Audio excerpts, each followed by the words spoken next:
Башкирском историко-культурном центре в Ханты-Мансийском автономном округе Югре подвели итоги открытого фестиваля художественного творчества для лиц с ограниченными возможностями здоровья «Клевер», который прошел в дистанционном формате.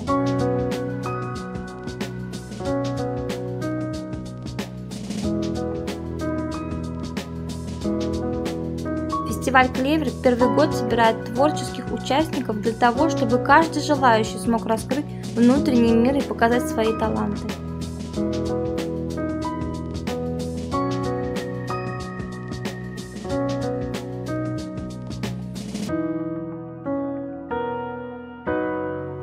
На фестиваль поступило более 70 заявок из 7 муниципальных образований Югры и Республики Башкортостан.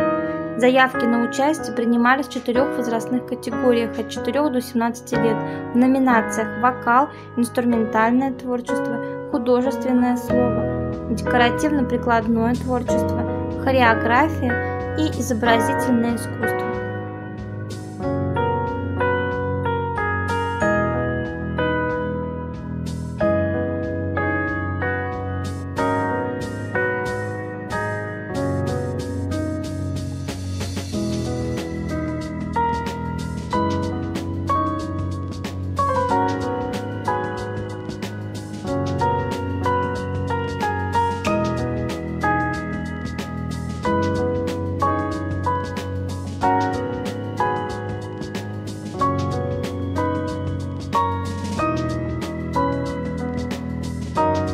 Поздравляем победителей и желаем всем участникам фестиваля творческих успехов!